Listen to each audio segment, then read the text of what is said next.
离开了狂野与柔美交织的熊本，我继续搭乘九州横断特急，前往日本第一的温泉县大分。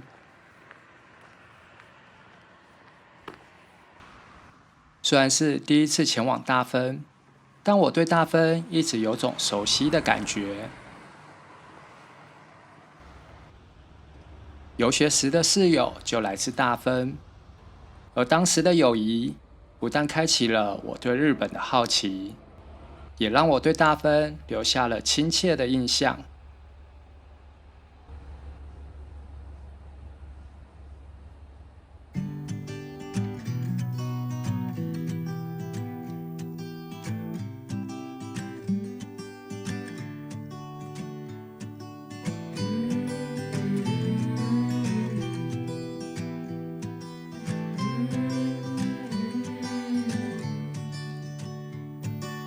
These days are running slow. Sunsets and shores far from home. Headlights are shining on the sea. No place on earth I'd rather be than I could try. 从工地站坐特急观光列车，火车像是紧贴着两旁的山木前进。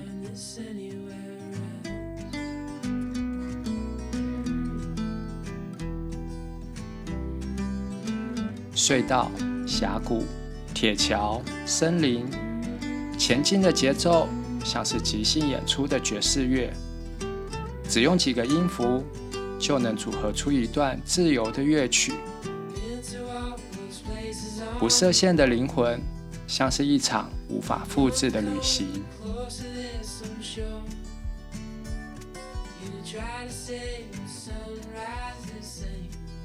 独旅的时候，我更喜欢当作是自我对话的幸福时光，看着车窗外不断变换的风景，像是两个陌生的灵魂在深夜相遇，从一句无心的问候开始，越聊越深，最后走进彼此的心里。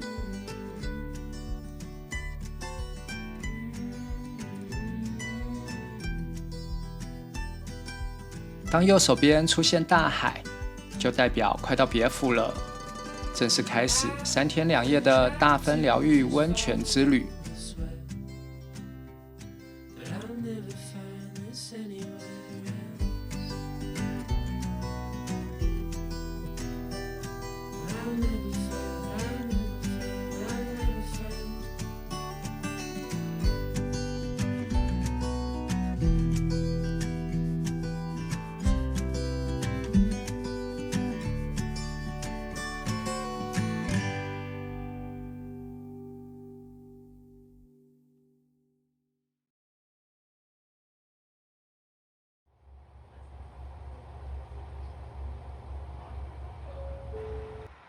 别府拥有日本第一温泉乡的美誉，从车站就开始堆砌满满的温泉元素。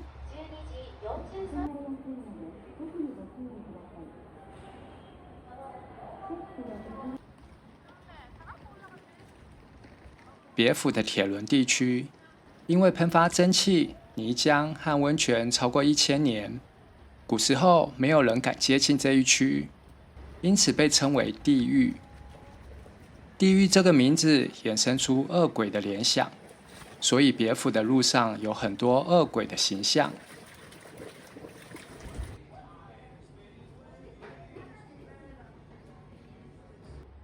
既然别府的历史是地狱的起点，那第一站当然要去地狱温泉看一看了。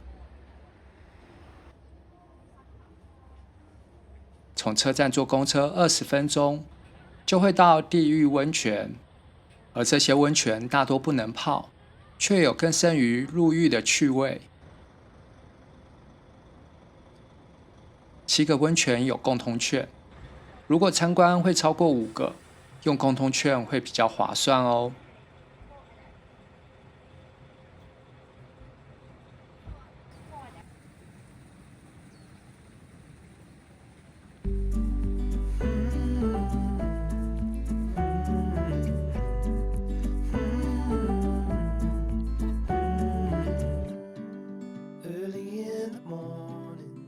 地狱是国指定名胜，是7个地狱中最大的区域。特色是钴蓝色的池水，美丽的甚至都联想不到地狱。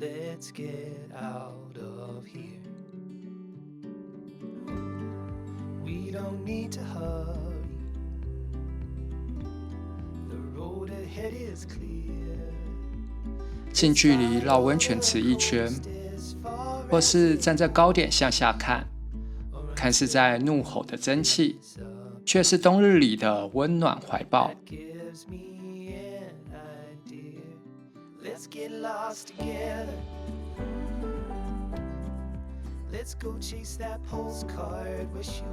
旁边的鬼石方主地狱是唯一可以泡汤的地狱温泉。高温蒸汽与石头碰撞后的声音就像魔鬼打呼声，所以被称为鬼石。灰色泥浆不断冒出热气，还有一座不停低吼的间歇泉。在这里像是用耳朵走了一趟地狱，笼罩在鬼之呼噜声之中。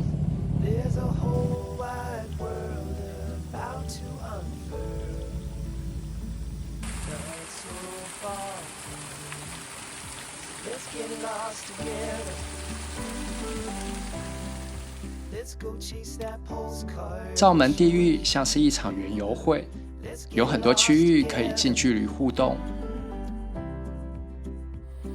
有会变色的温泉、岩盘浴、蒸脸护肤，还有传说中喝了能返老还童、养颜美容的不老泉。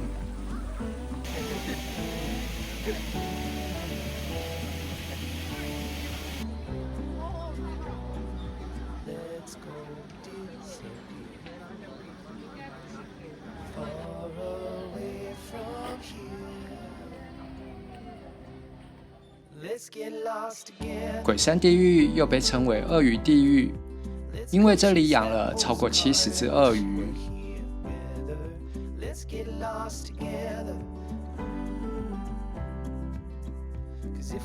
鬼山地狱的泉水对风湿、腰痛、神经痛有特别疗效，所以附近很多汤屋都会饮用这里的泉水。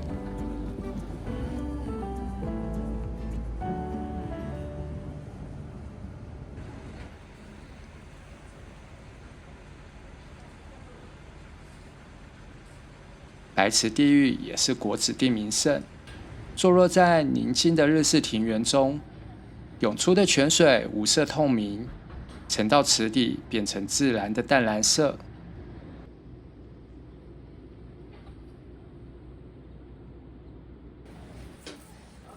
这里有座温泉水族馆，利用热气来养育热带鱼。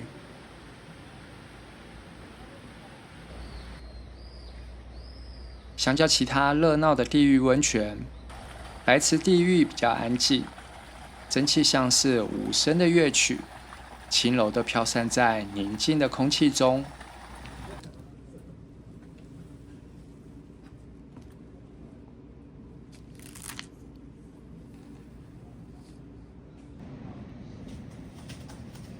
剩下的血之池地狱和龙卷地狱离这里有3公里。但我想去能泡的温泉，所以就往饭店的方向开始移动。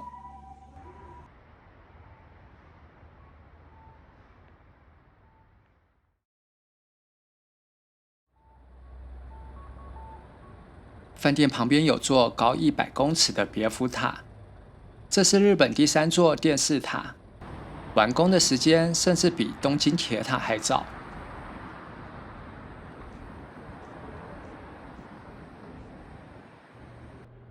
16和17楼是展望台，12月天黑的比较快，正好可以看看从白天到黑夜的景色。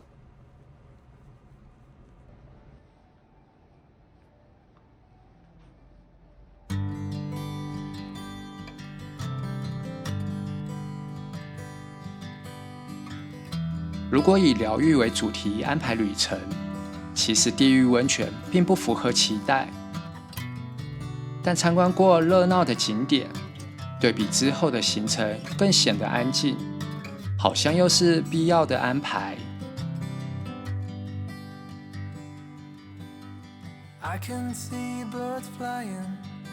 17楼的展望台离地面55公尺，不算高的高度，却能饱览别府湾的开阔与平静，还能看见刚刚去过的地狱温泉，以及更远处的鹤见岳山。整层展望台只有我和一位工作人员，是真正意义上的独享这片美景，也离疗愈这2个字越来越近了。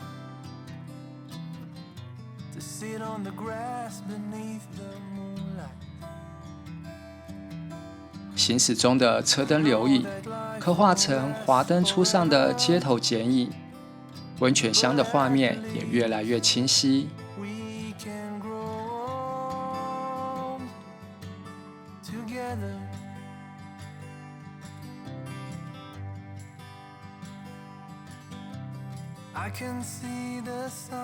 16楼的展望台还有星空隧道及琴键步道，因为没有其他游客，可以好好享受一个人的童趣时光。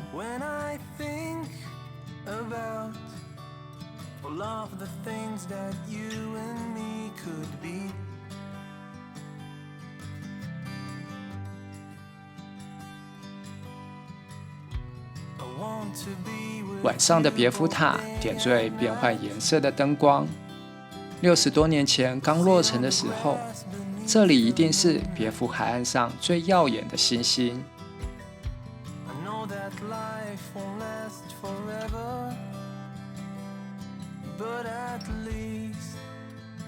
离开熊本的时候，我一直很懊悔没吃到牛肉，在这里总算可以弥补一下缺憾了。手木利专卖丰厚牛铁板烧，用平板点了一份套餐，少了语言的障碍，多了美味的期待。晚餐期间坐满饥饿的食客，全都在期待那份入口即化的醇厚口感。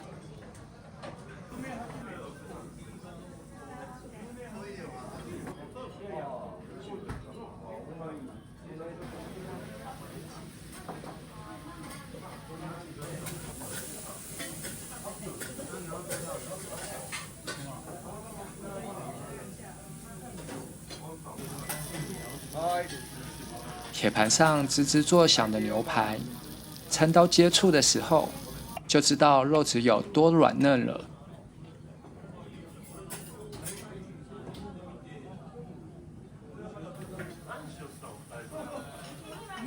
极品、甘醇、鲜美，吃的时候把能形容美食的词汇都用上一遍了。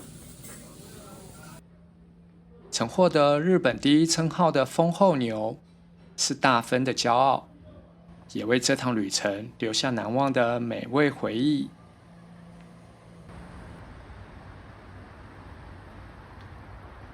晚上要入住的别府西铁，是间简单但应有尽有的温馨饭店。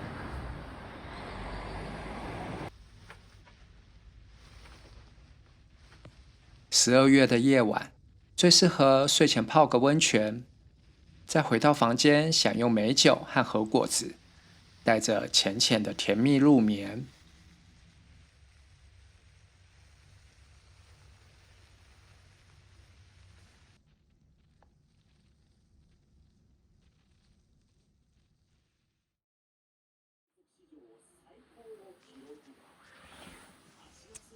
おはようございます。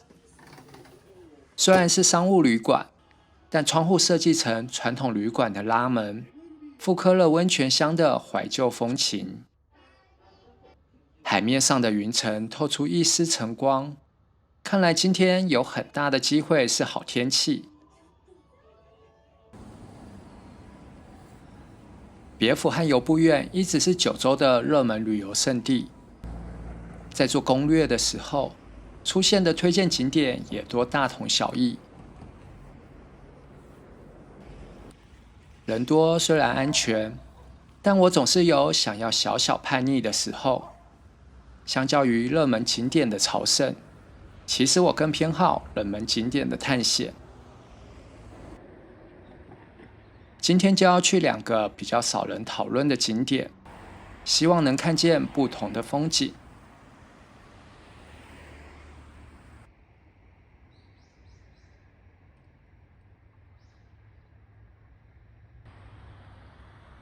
别府公园前有一家文青风格的星巴克，先在这里吃个早餐，补充一天所需的能量。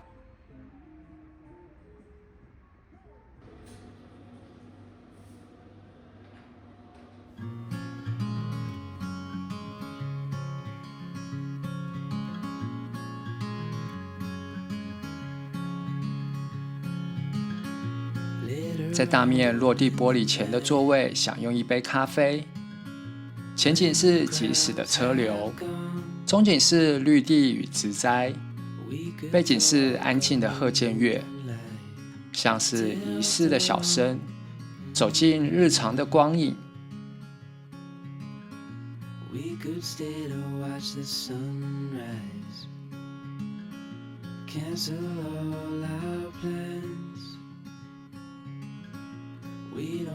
本来想穿越别府公园，直奔后面的别府之塔，但这里的植栽布局像是让人留恋的庄园，忍不住放慢脚步，感受别府宁静的一面。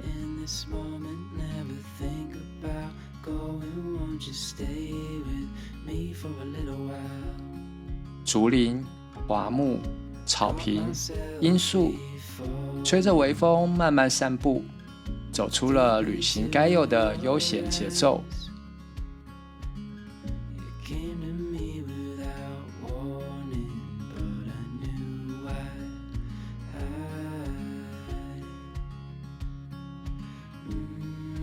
别府公园后面有个造型特殊的建筑，其实是一座高达100公尺的展望台。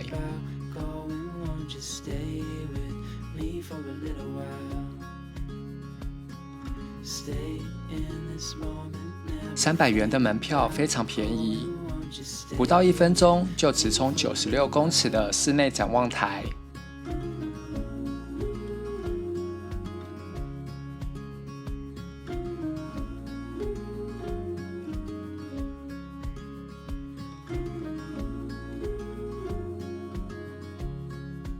虽然被玻璃包围，却是360度通透无遮挡的视野。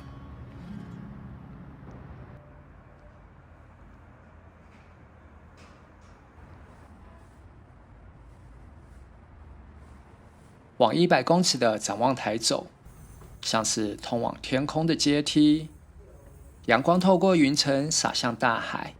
一个人独享这片美景，真的不会太奢侈吗？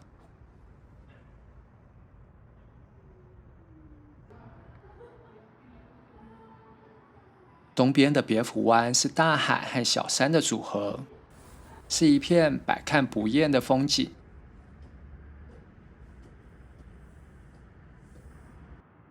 西边是鹤见月，与东边的大海形成阳刚与柔情的对比。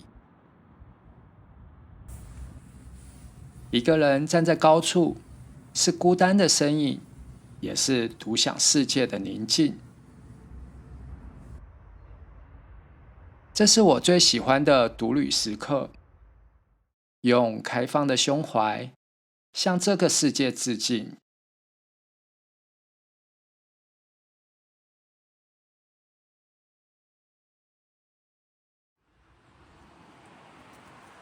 从世界之塔坐公车约20分钟，会到近铁别府缆车站。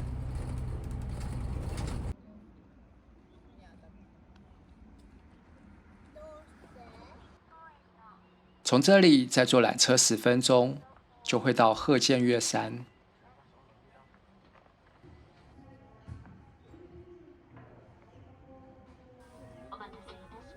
缆车上山的过程有个浪漫的名字，叫做10分钟的空中散步，用无敌的视野欣赏别府的风景。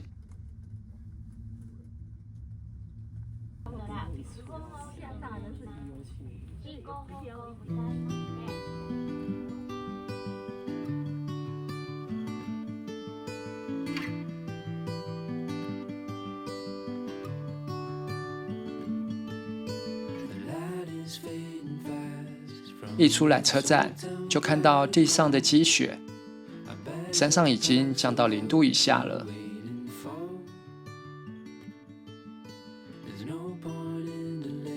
鹤见岳山有条七福神步道，沿途寻找七福神的身影，带来7种好运与福气。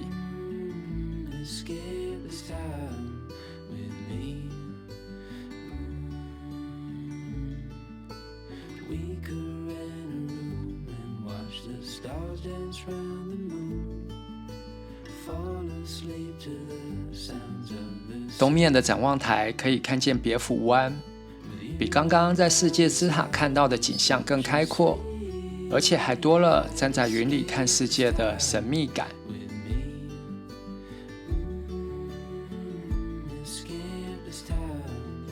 山上的云层流动非常快，不禁让人联想，最美的风景不过人生一场，变化无常。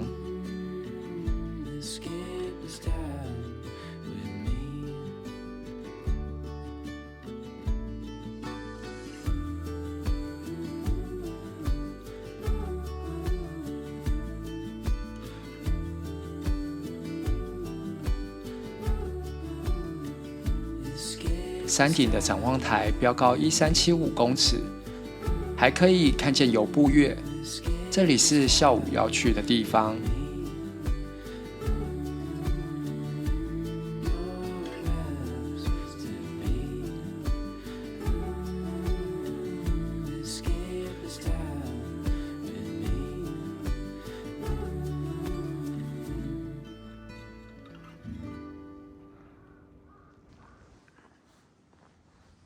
其实山上的步道不难走，但因为积雪路滑，很容易就出现放弃的念头。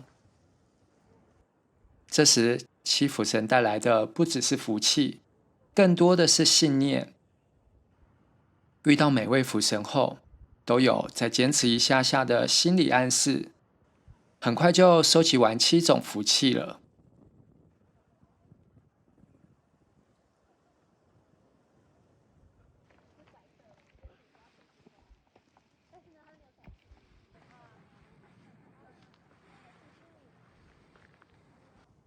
山上面向别府湾这一侧的风景，被 CNN 票选为全日本31美景之一。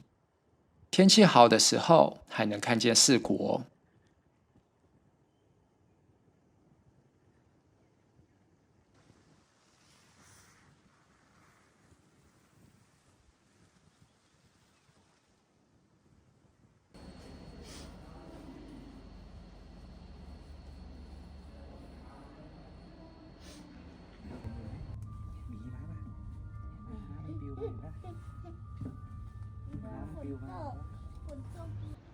下站之后，和缆车站的站长说声再见，就准备要往游步岳前进了。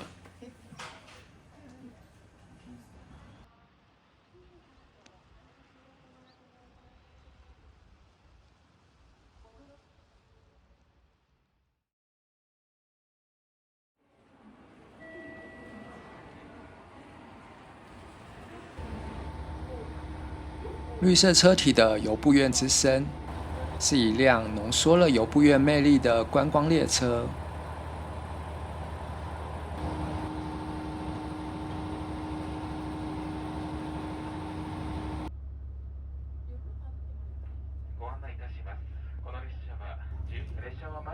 车厢内是温暖的木质装饰，洋溢温馨的气氛，为前往游步院堆叠期待的气氛。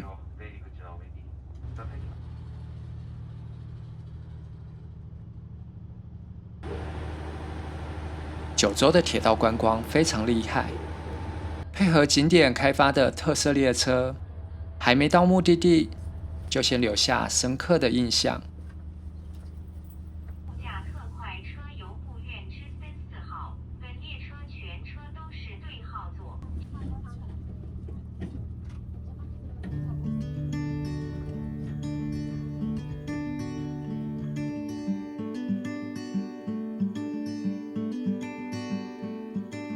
I know a place where we can go and be 一出游步院车站，就会看见迎接旅人的游步乐。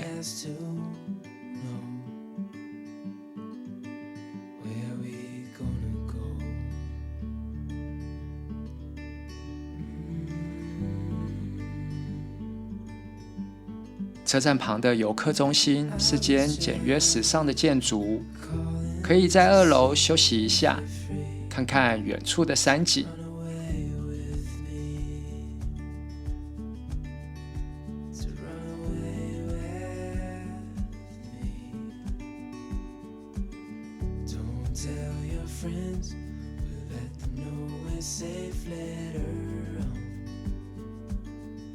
车站前有几家伴手礼店，先在这里买些零食，为晚上的 Happy Hour 做好准备。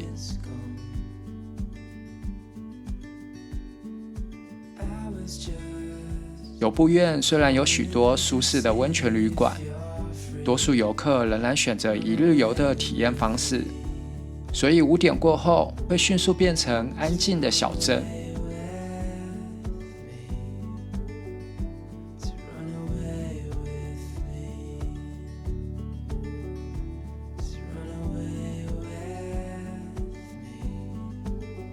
今晚入住的旅馆离车站有点距离，不过沿途是一片岁月静好的乡间风景，一点也不觉得远。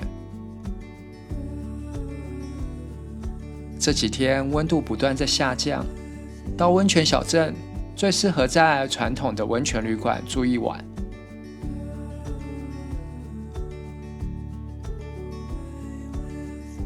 传统旅馆就是很贴心，一进房间，暖气早就开好了，瞬间赶走了身体的寒意。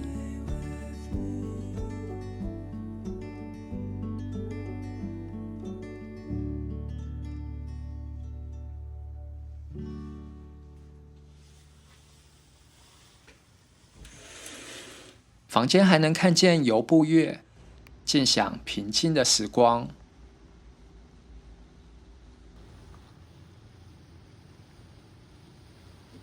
趁着天还没黑，再回到热闹的主街吃晚餐，晚上再来好好享用旅馆的设施。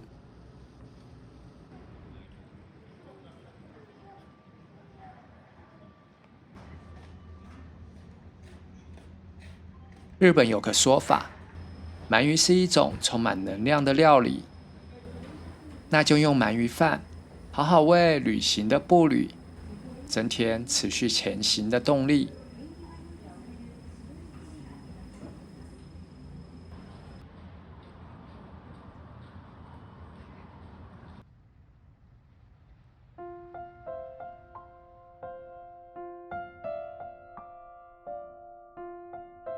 回到旅馆，换上浴衣，脱去一天的疲惫，用我最喜欢的形状，享受放空的夜晚。大芬和爱媛一样盛产柑橘，当然要试试柑橘做的各式点心了。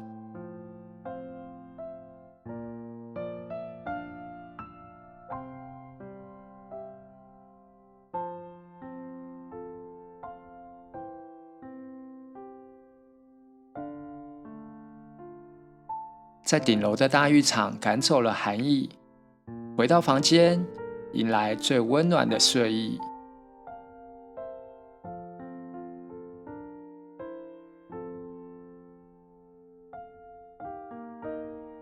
おはようございます。第2天一早，竟然下雪了，窗外变成一片雪白的世界。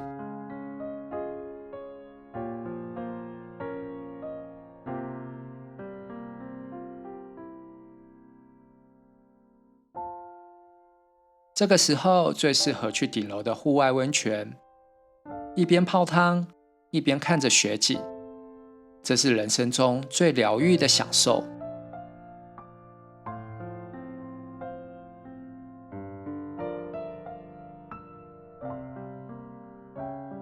日式旅馆就是有种让人慢下来的魔力。如果能在这里发呆到忘了时间，就是对旅馆最大的赞美。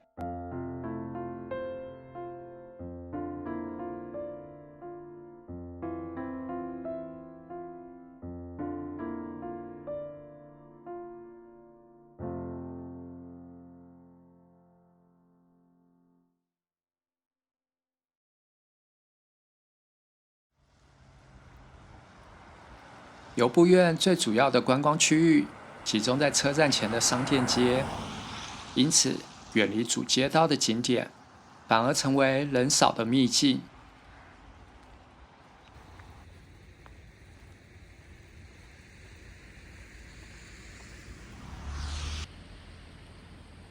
宇奈崎日女神社位在游步院的东侧，安静的守护这座温泉小镇将近2000年了。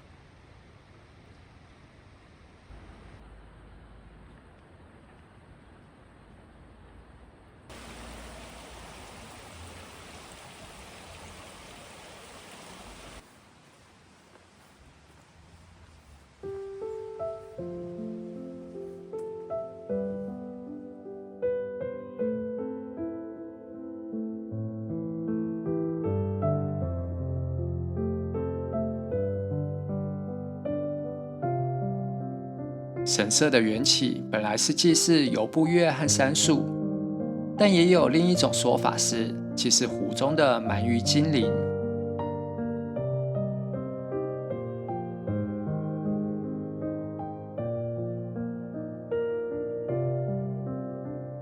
过了神门，就会看见建于池塘之上，被杉树围绕的本殿，弥漫一股神圣的气息。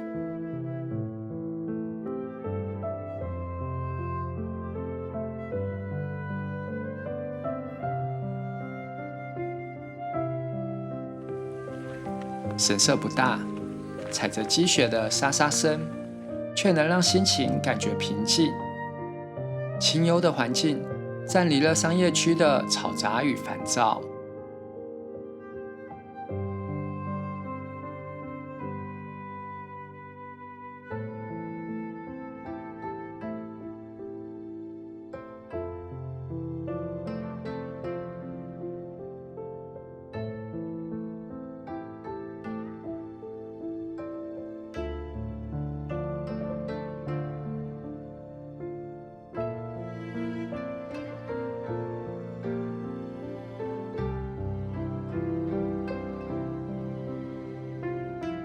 走回商店街，接着要前往金陵湖。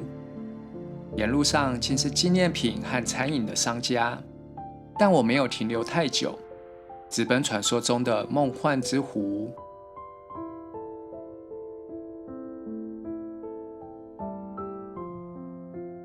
金陵湖最有名的是清晨湖面的薄雾美景。本来以为接近中午已经看不到这个梦幻的画面，没想到走进湖畔，梦幻依旧。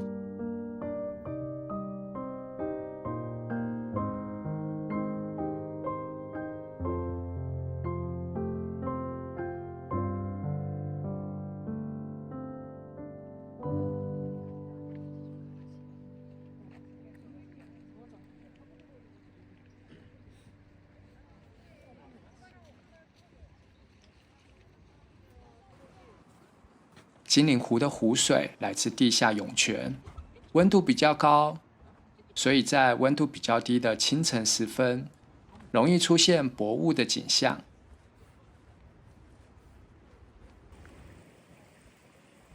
因为现在正在融雪，即使快中午了，温度还是偏低，所以就幸运地看见了这幅美景。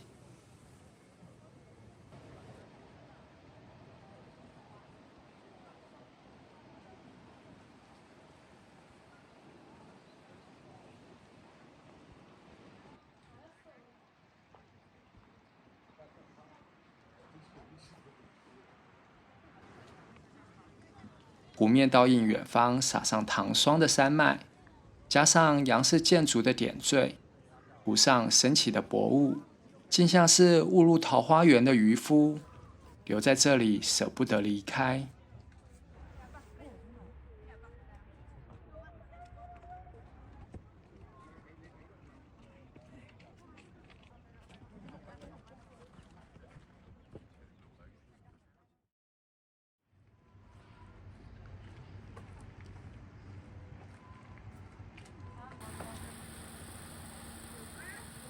金陵湖旁边有很多餐厅，吃完让人活力满满的和牛料理，就能再走一整个下午了。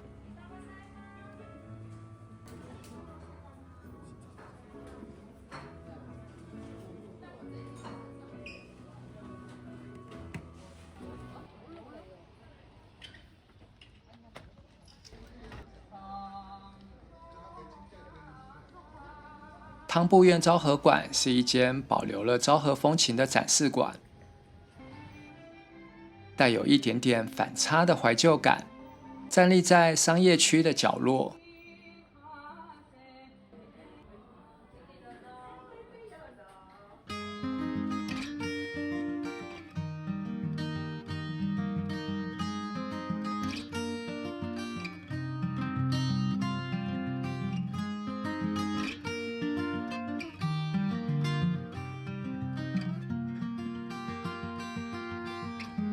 什么是昭和精神？昭和不只是一段期间的年号，而是一个时代的活力，支撑日本走出战后的阴霾。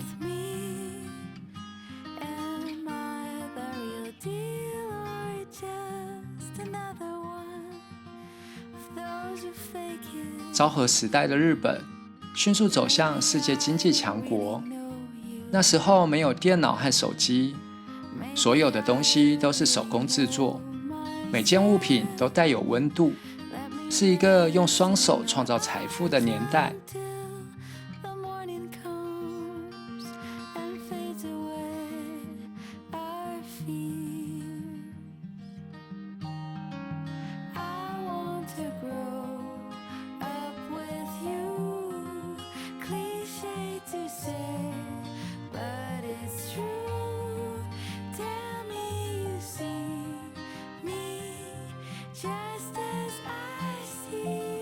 昭和馆虽然是展示馆，但馆方却希望游客能触摸展品，感受它们的重量和温度，回到昭和时代的温暖和感动。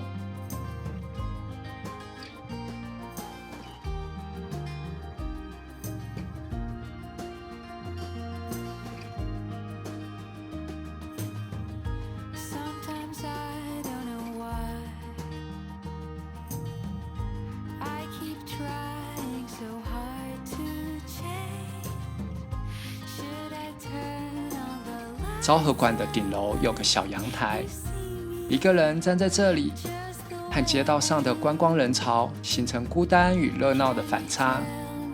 我却很享受这种和别人不一样的视野，好像发现了只属于自己的世界。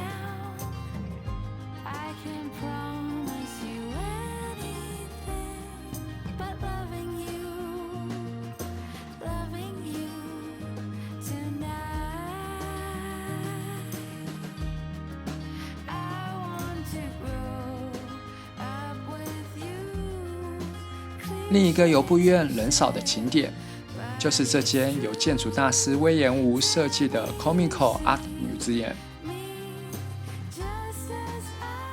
展馆以当代艺术为主要展出作品，而建筑也以极简的线条勾勒轮廓，表现简约和利落的风格。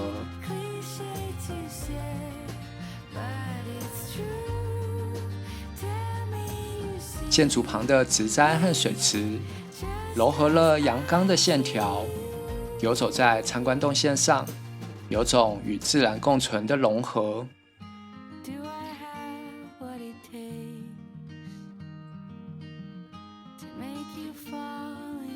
馆内的作品只能拍照，不能摄影，就分享几张照片，让大家一起感受艺术的氛围了。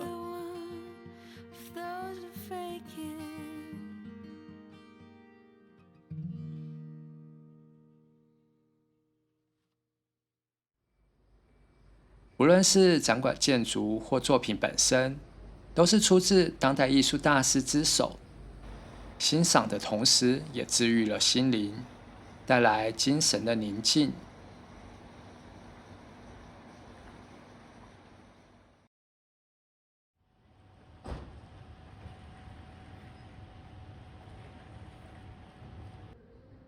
在车站前的游客中心，再好好的看看游步月，时而探头，时而躲在云后的山头，当作临别前的欲走还留。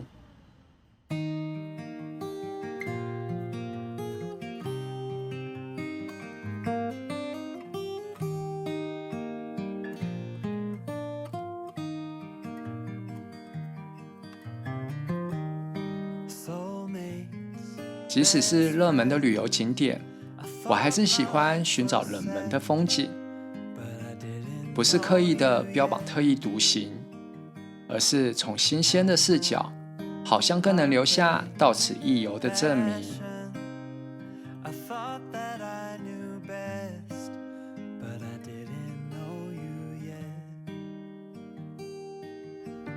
当多数人都在追逐经典画面，偶尔的反骨浪漫，像是内心小小的冒险精神。不甘于只做旅行的观众，更想要成为发现者，然后为只有自己看到的画面振臂欢呼。这是我的旅行精神。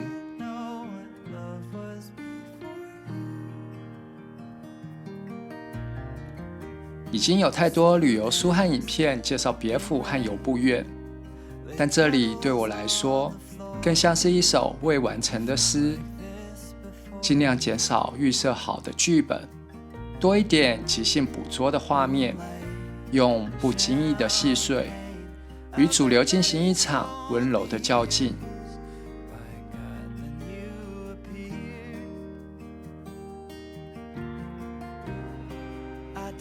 你在旅行时也有反骨的浪漫吗？你喜欢与标准保持距离，转身寻找被忽略的风景吗？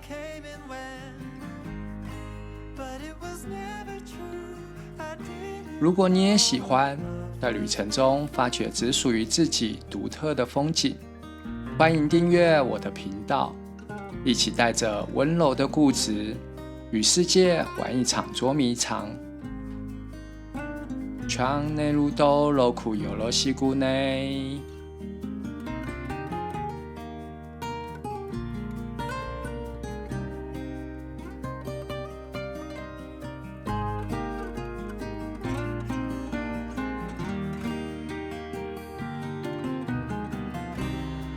I didn't know it then, but I wanted to.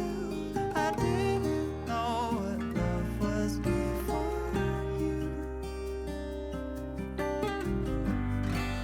Yeah, it came and went, but it was never true.